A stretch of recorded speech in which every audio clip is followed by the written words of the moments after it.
Eugene Police Department is adding more than a dozen new officers to the force, and they're on the job now, but you will not see them making stops or arrests anytime soon. And that's because the road to hitting the streets in Eugene is a very long one. In our special report, I rode with Eugene Police and I spoke with Chief Chris Skinner about a badly understaffed patrol team and his plans to rebuild it.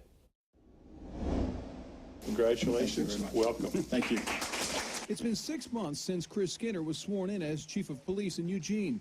However, his plan to fight crime in the community began well before that, during the interview process. One of the things that was proposed to me was to watch some of the city council meetings.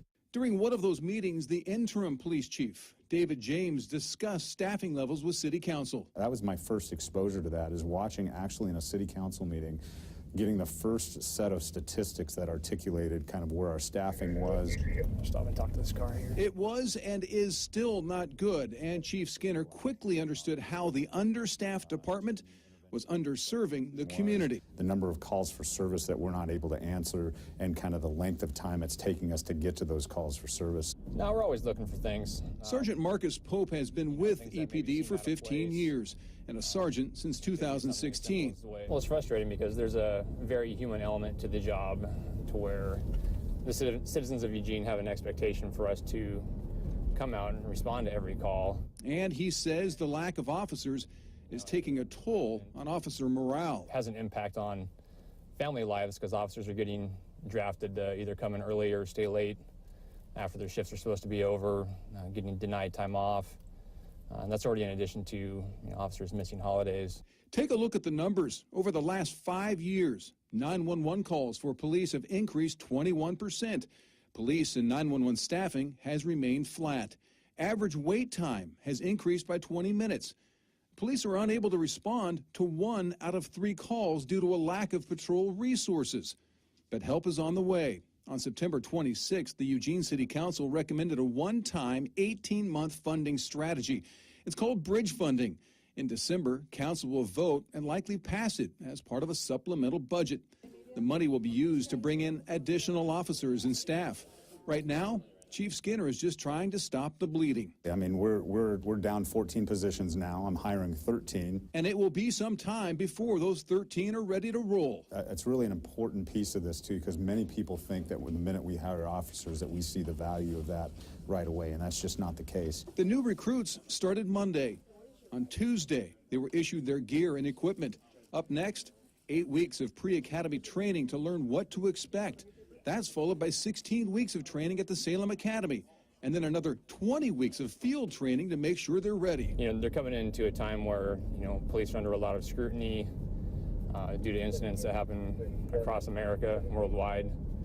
That's something that they're going to experience almost immediately from the start. New recruit Shawnee Croker has worked for EPD for 3 years, but is now transitioning to become an officer. Integrity.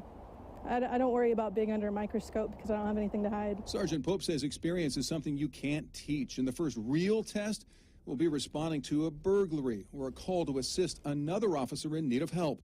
On this day, things were quiet for Sergeant Pope. However, it could all break loose in a matter of seconds. So. And about 60 seconds later, he saw something he didn't like. Unreadable Arizona plate.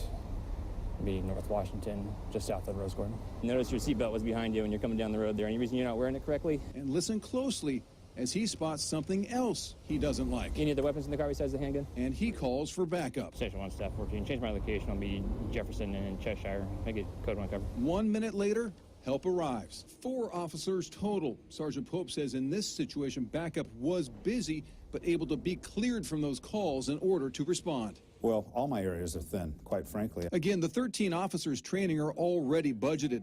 The one-time bridge funding council is expected to approve will add 18.5 positions for police, 10 officers, 5 community service officers, and 3.5 dispatchers. Chief Skinner says he will then create a street crimes team designed to fix problems and not just address the situation with a show of force. It's an inefficient model if we just continue to go out and deter and just move problems around, because then we just keep responding to the same problems all the time. So it's time for us to figure out how to start fixing some of the problems that we're seeing here. By cracking down on the bad guys and keeping officers safe. I saw you had your marijuana pipe in your lap that you weren't smoking and driving, were you? All part of a plan that began taking shape before Chief Skinner was hired. The plan to rebuild an understaffed department that is underserving the community it's paid to protect and serve. Now, Chief Skinner says his team won't be able to move the needle in terms of making a difference and better serve the public by staying on the path they're currently on. Despite adding the 13 officers, he expects, again, as I mentioned, another 10 or 12 vacancies next year due to attrition. The 13 officers training now and the 18.5 positions paid for by the bridge funding pretty much keep the staffing levels flat. So he is hoping to continue those positive conversations with city leaders about a strategic plan to add even more officers and get staff numbers up to what other communities our size budget for.